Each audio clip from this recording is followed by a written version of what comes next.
এখান থেকে লিনি, আমি প্রমাণ করব এই তথ্যগুলো সত্য। আর যারা বদনাম দিচ্ছে ইসলামের, ওই জন্য আপনাদেরকে বলছি সকলে দ্বীনি শিক্ষা অর্জন করুন, সকলে জোরে বলুন ইনশাআল্লাহ। কোন মৌলবী বলেছে, আমার আগে দুজন বক্তব্য দিয়েছেন, একজনও বলে গেছে, আপনারা আরো জলসা শুনছেন, কোন মৌলবী বলেছে আপনার ছেলেকে হাফিজে কোরআন করুন, মসজিদে ইমামতি করা, আপনার ছেলেকে আলেম করুন, সেই ছেলেটা সব ছেলেকে আলেম করুন, ডাক্তার করা যাবে না, মাস্টার করা যাবে না, প্রফেসর করা যাবে না, কে বলবে? আপনার ছেলেকে নিয়ে আসুন এই মাদ্রাসায়, সাবলি চক মাদ্রাসায় নিয়ে আসুন, বয়স মাত্র 7 বছর, আমাদের হাতে তুলে দেন। ওই ছেলেটার হাতে হতে 3 বছর সময় লাগবে। কত বললাম? 3 বছর। 3 বছর 7 আর 3 বয়স কত হলো? 10 বছর।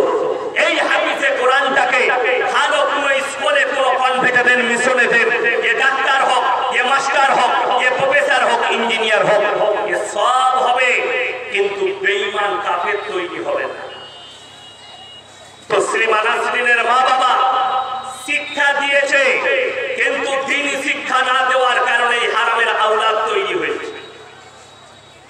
নাজিয়া ইলাই খান এর মা বাবা দেহ ব্যবসা শিখিয়েছে, কিন্তু দ্বীনি শিক্ষা দেয়নি, এদিকে দ্বীনি শিক্ষা দেয়নি। অর্থাৎ এই ধরনের বেঈমানের কাছ থেকে নিজেদের ঈমানকে সবাই বাঁচাবো, জোরে বলুন ইনশাআল্লাহ। আর দ্বীনি শিক্ষা অর্জন করুন। আপনি জানেন না কতটা প্রয়োজন। বেঈমান কাফেররা আপনার উপরে জাল ছুঁড়েছে, আপনি ওই জাল থেকে বেরোতে পারবেন না। ওই জাল থেকে বেরোনো কঠিন হয়ে গেছে। ওই জাল থেকে বেরোনো আপনার আমার জন্য সহজ নয়। আজকে দেখেন, আপনি ভেবে চিনতে দেখুন, আপনি কি মালের বরকত পাচ্ছেন? পাচ্ছেন না। আপনার কামাইয়ের বরকত পাচ্ছেন কেন? একটাই কারণ, যে আপনার কাছে, আপনার বাড়িতে, আপনার ফ্যামিলিতে ইসলাম নেই, ইসলামিক কৃষ্টি কালচার নেই, নবীজির আদর্শ নেই, সাহাবীর বিবিদের আদর্শ নেই, নবীর বিবিদের আদর্শ নেই। আপনার কাছে বরকত থাকবে কি? আপনি বরকত পাবেন কি? বরকত থাকার জন্য যারা মনে করছেন মৌলী সাহেব দোয়া করি, নামাজও পড়ি, কিন্তু দোয়া কবুল হয় না, তোমার জানা আছে দোয়া কবুলিয়াতের জন্য হালাল খাবার হচ্ছে শর্ত, তবে দোয়া কবুল হবে। এটা আমার আল্লাহ শর্ত রেখেছেন, 1 নম্বর হালাল খাবার। আজকে বেশিরভাগ ফ্যামিলিতে বেঈমান কাফেররা হারাম রুজি রোজগার ঢুকিয়ে দিয়েছে। যেমন আমার আগে বললেন, মানুষ পেশা করে নিয়েছে বিড়িওয়ালা, মানুষ ব্যবসা শুরু করেছে হারামের ব্যবসা হালাল মনে করে। মুসলমান আজকে একটা দ্বীনি কালচার করে ইসলাম বিরোধী। দেখুন আজকে জলসাগুলো, আগেকার যুগে আমি দেখেছি ছোটবেলায় যাত্রা পালা হতো, ফাংশন হতো, আর সেখানে বড় মেলা বসতো, ছেলে মেয়ে একসাথে মেলায় অবাধে মিলামিশা করতো। আজকে খালি স্টেজটা পাল্টিয়েছে, স্টেজটা হয়েছে জলসার, স্টেজটা হয়েছে দ্বীনি কালচারের, কিন্তু কারবার একই থেকে গেছে। যেখানেই জলসা সেখানেই একটা বড় মেলা দিচ্ছে, যেখানে ছেলে মেয়েরা অবাধে মিলামিশা করছে, অবাধে ঘোরাঘুরি করছে। অথচ কোরআনে আছে ইন্নাশ শাইতানা লিল ইনসানি আদুব্বুম মুবিন, শয়তান হচ্ছে মানুষের প্রকাশ্য দুশমন। আপনার প্রকাশ্যে দুশমন যদি কেউ থাকে, তার নাম হচ্ছে ইবলিস, মারদুদ, শয়তান। আপনাকে ধোঁকা দিবে। হাদিসে আছে দুটো মেয়ে, একটা পর নারী আর পর পুরুষ, তারা যদি এক কাছে হয়, 3য় নম্বর যে লোকটা হাজিরি দেয় তার নাম হচ্ছে শয়তান। সে উস্কানি মারে। ব্যভিচারের, আপনাকে ইমানদারির সঙ্গে বুঝাচ্ছি, আগুন আর মোম এক কাছে থাকলে মোম গলবে না? গলবে না, গলে যাবে। এই মোমের জন্য একটা কথা মনে পড়লো, আগুন আর মোম এদের সম্পর্ক বহুত গেহরা, লাগিয়ে দিলেই গলে যাবে, লাগিয়ে দিলেই গলে যাবে। চুম্বক আর লোহার সম্পর্ক কাছাকাছি করলে আকর্ষণ করে টেনে নিজের কাছে সাঁটিয়ে ফেলবে। ঠিক একটা পর নারী আর পর পুরুষের সম্পর্ক একজাক্টলি এটাই। তারা যখন কাছে কাছে হবে, শয়তান তাদেরকে সাঁটিয়ে ফেলবে এবং জিনায় লিপ্ত করিয়ে দেবে। জিনা মানে আপনি কিছুই জানেন না। কিয়ামতের পূর্বে এমন একটা জায়গা আসবে, এমন একটা সময় আসবে, কিয়ামতের পূর্বে আমাদের সমাজে হারাম আওলাদে ভরে যাবে। আপনি রুখতে পারবেন, এটা বেঈমানদের মেহনত, ইহুদি নাসারাদের মেহনত, কাফেরের মেহনত, যে এদের মধ্যে হারাম আওলাদ গুলো প্রমোট পায়, এরা দিন থেকে বিচ্ছিন্ন হয়ে যায়। এদের সম্পর্ক আলেমদের কাছ থেকে ছিনিয়ে নাও, এদের সম্পর্ক কোরআনের কাছ থেকে সরিয়ে দাও, এদের সম্পর্ক হাদিসের কাছ থেকে সরিয়ে দাও, এদের সম্পর্ক রাসূল আকরাম সাল্লাল্লাহু আলাইহি সাল্লামের কাছ থেকে আলাদা করে দাও। এটা বেঈমান কাফেরদের একটা বড় মেহনত, আর সেই মেহনতে তারা কামিয়াবি লাভ করেছে। আপনি অনুভব করতে পারবেন না তারা কত কামিয়াবি লাভ করেছে। আমরা কিছুই জানি না। এই বাবাজিদের বয়স আমার বাপের বয়স। ইনারা শুনলে অবাক হয়ে যাবেন, এনারা আগেকার যুগের মানুষ, ইনাদের মন পরিষ্কার পরিচ্ছন্ন। ইনারা জানেই না যে কিভাবে আমাদের সন্তানকে প্রমোট করা হচ্ছে জিনা করার জন্য, অথচ সেইগুলোকে আমাদের সমাজ অ্যাকসেপ্ট করছে।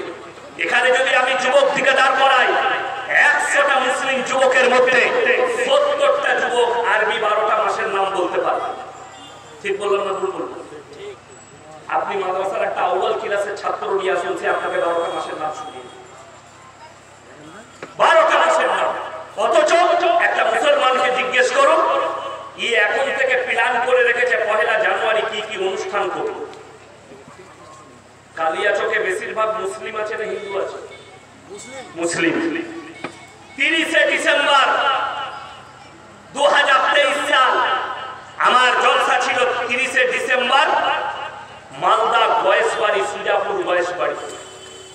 আমি জলসা শেষ করেছি পাক্কা 11টা 45।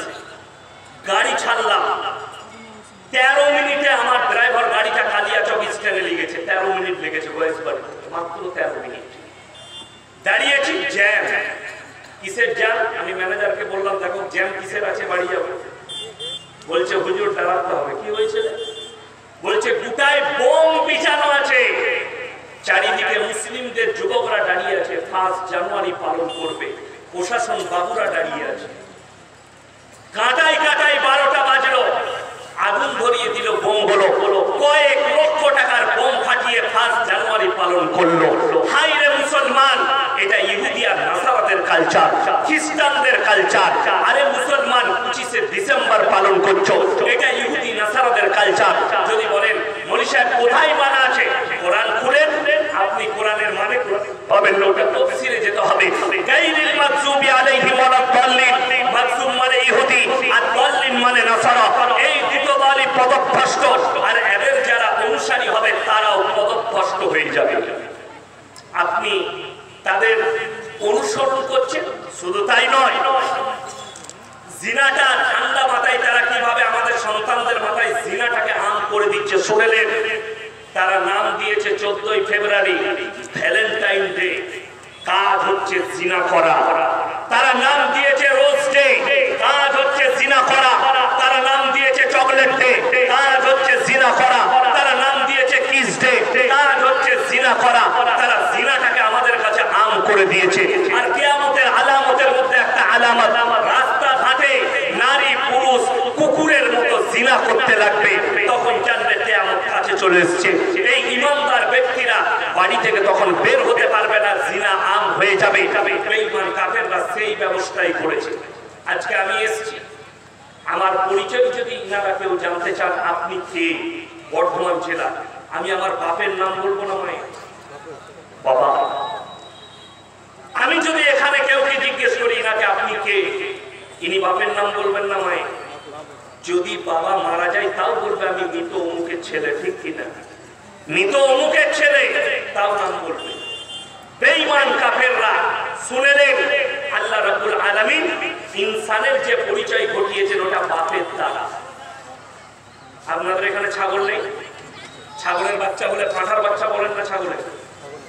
ছাগলে গায়ের বাচ্চা বলে ষাঁড়ের বাচ্চা বলেন না? গায়ের বাচ্চা। আল্লাহ জানোয়ারের পরিচয় ঘটিয়েছে মায়ের দ্বারা, আর ইনসানের পরিচয় ঘটিয়েছে বাপের দ্বারা। একটা জানোয়ার মাঠে যাবে, তার সঙ্গে 5টা পাঁঠা মিলামিশা করতে পারে, আর বীর্য থেকে বাচ্চা হয়েছে এটা আল্লাহ ছাড়া কেউ জানে না। একটা গাই মাঠে যাবে, 5টা ষাঁড় মিলামিশা করবে, আর বীর্য থেকে বাচ্চা হয়েছে এটা আমার আল্লাহ ছাড়া পৃথিবীর কেউ জানে না।